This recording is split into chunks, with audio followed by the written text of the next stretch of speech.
नमस्कार मित्रांनो, मी प्राचार्य डॉक्टर जगदीश राठोड आणि माइंड गॅलॅक्सी यूट्यूब चॅनलमध्ये आपल्या सर्वांचं स्वागत आहे.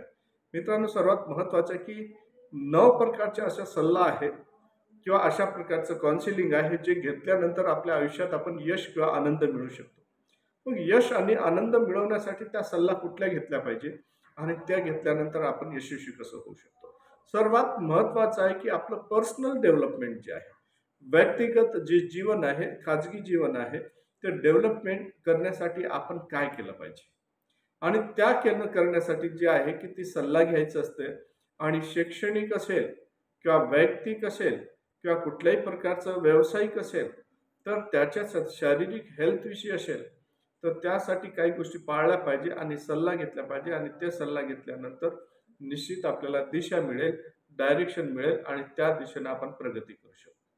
दुसरी गोष्ट प्रिव्हेन्शन. काही दक्षता अशा घेतल्या पाहिजे, की ज्याच्यामुळे समजा आपल्याला आयुष्यात धोका होणार आहे. भविष्यात अचीव्हमेंट जे करायचं आहे, ते अचीव्हमेंट करण्यासाठी प्रॉब्लेम येणार आहे. मग अशा प्रकारचे जे प्रॉब्लेम येणार आहे, अशा गोष्टी जर आपल्यासमोर येत असेल वारंवार, तर त्या ठिकाणासाठी आपण दक्षता घेतली जाते, प्रिव्हेन्शन्स घेतले पाहिजे आणि त्या प्रिव्हेन्शन्स कुठले असायला पाहिजे, त्यासाठी सल्ला घेतला पाहिजे. आता दुसरी गोष्ट महत्त्वाची की understanding where you come from. सर्वात महत्त्वाचं तुम्हाला समजलं पाहिजे, की तुम्ही ज्याही वेळेस कुठलीही कार्य करत असताना त्या कार्यासाठी जिथं आले आहात, तिथं जिथं गेले आहात, त्या ठिकाणी का गेले? त्याचं रिझन काय आहे? तुमचं मोटो काय आहे त्याच्यातला? ते डोक्यात ठेवून तिथं काम केलं पाहिजे. त्या लक्ष्याकडे आपलं पूर्णपणे जे आहे अवधान केंद्रित करून कार्य करायचं असतं.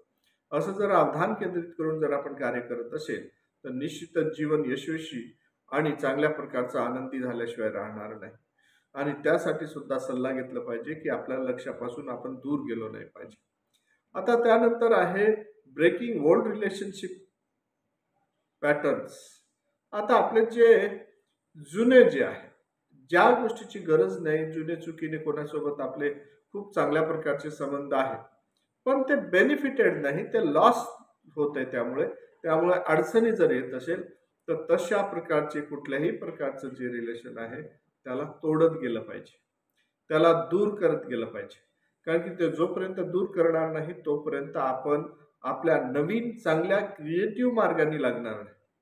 मग क्रिएटिव्ह मार्गाने लागण्यासाठी जुन्या ज्या गोष्टी आहे, ओल्ड इज गोल्ड जे म्हणतो, तशा चांगल्या जवळ ठेवायच्या आणि ज्याची गरज नाही, त्या गोष्टी ज्या बाधा आणताय आपल्या प्रगतीत, ज्या काही पारंपरिक आहे, सांस्कृतिक आहे किंवा कुठल्याही प्रकारचं मित्रामध्ये आपण किंवा कोणासोबत राहता शिकलो आहे किंवा चुकीच्या हॅबिट्स आहे, ते सगळं सोडलं पाहिजे.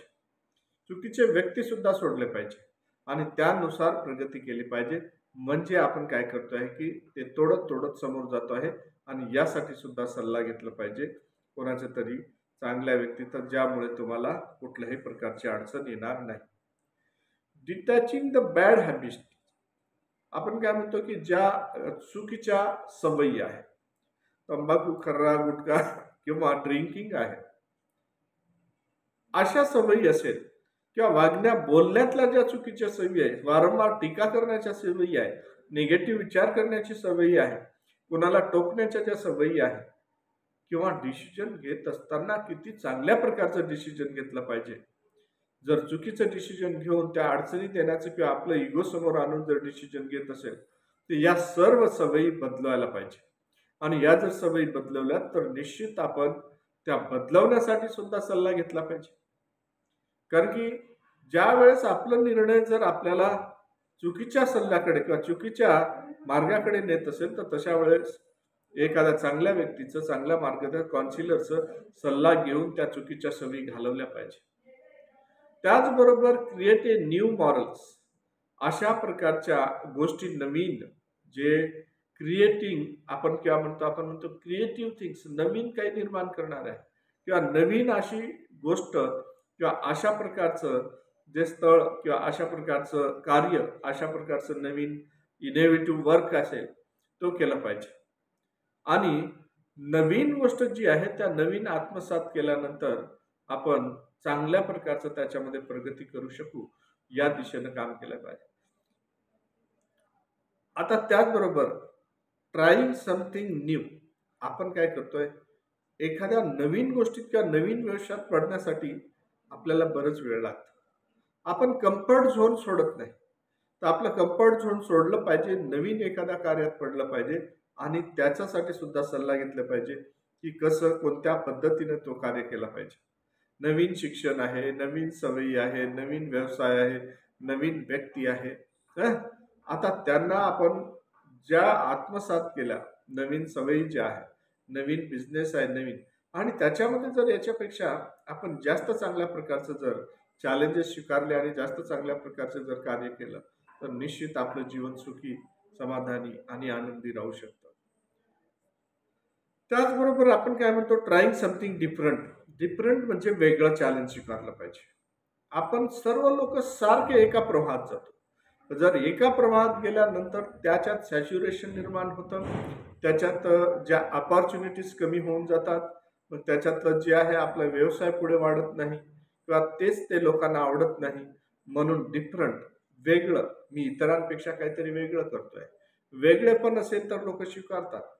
त्यांना डिफरंट पाहिजे, की जे आपण प्रयत्न केला आणि त्या डिफरंट मार्ग जे आहे तो मार्ग लोकांना जर आवडायला लागला, तर त्यामुळे आपली वेगळ्या प्रकारची किंमत होऊ शकते.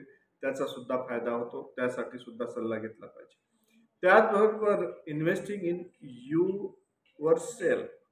आता आपण स्वतःला जे आहे, युअर सेल्फ म्हणजे काय, स्वतःला आपण इन्व्हेस्ट करतो का, स्वतःचं योगदान देतो का, स्वतःचं श्रम इन्व्हेस्ट करतो का, टॅलेंट इन्व्हेस्ट करतो का, क्रिएटिव्हिटी इन्व्हेस्ट करतो का. बऱ्याच वेळेस आपण दुसऱ्याचं जसं आहे तसं वापरायचं, आपण कॉपी करण्याची सवय आहे. ही सवय घालून आपण काय करायचं आहे, की स्वतःला स्वतःचं टॅलेंट उपयोग करायचं, स्वतःचं श्रम उपयोग करायचं, स्वतःच्या जे आहे क्रिएटिव्हिटी, अशा पद्धतीचे काम करायचे की ज्याच्यामुळे निश्चित समोरचं भवितव्य जे आहे आपलं चांगलं होऊ शकेल. अशा प्रकारच्या ह्या 9 गोष्टी आहेत, ज्या 9ही गोष्टी आपण जर आत्मसात केल्या तर निश्चितच जीवन यशस्वी होईल. सर्वात पहिले आपण काय म्हणतो, पर्सनल डेव्हलपमेंटसाठी. दुसरी प्रिव्हेन्शन किंवा दक्षता. तिसरी गोष्ट आहे understanding where you come from. तुम्ही कुठून आलाय आणि कशासाठी आलाय हे लक्षात ठेवलं पाहिजे. त्याच्यानंतर जे ओल्ड रिलेशनशिप आहे, जे नकोसे असलेले आहे, तशा प्रकारचं ब्रेक करून नवीन पॅटर्न स्वीकार केला पाहिजे. डिटॅच द बॅड हॅबिट्स, चुकीच्या सवयी घालवल्या पाहिजे आणि क्रिएट ए न्यू नॉर्मल जे आहे आपण म्हणतोय, की नवीन नॉर्म किंवा नवीन गोष्टी स्वीकारल्या पाहिजे, नवीन जे इनोव्हेटिव्ह वर्क केलं पाहिजे. ट्राईंग समथिंग न्यू, आपण नवीन गोष्टीसाठी प्रयत्न केला पाहिजे आणि ट्राईंग समथिंग न्यूज नाही तर डिफरंट सुद्धा. ट्राईंग समथिंग डिफरंट ऑल्सो आणि इन्व्हेस्टिंग युअर सेल्फ. स्वतःला त्याच्यामध्ये झोकून दिलं पाहिजे, स्वतःला त्याच्यात इन्व्हॉल्व केलं पाहिजे, तर आपण जीवन आनंदी सुखी राहू शकतो. आणि अशा प्रकारचा सल्ला घेतला पाहिजे आणि या सल्ल्याने निश्चित फायदा आयुष्यभर होणार आहे. म्हणून मी प्राचार्य डॉक्टर जगदीश राठोड, यूट्यूब चॅनलमध्ये आपण बघत होता माइंड गॅलेक्सी.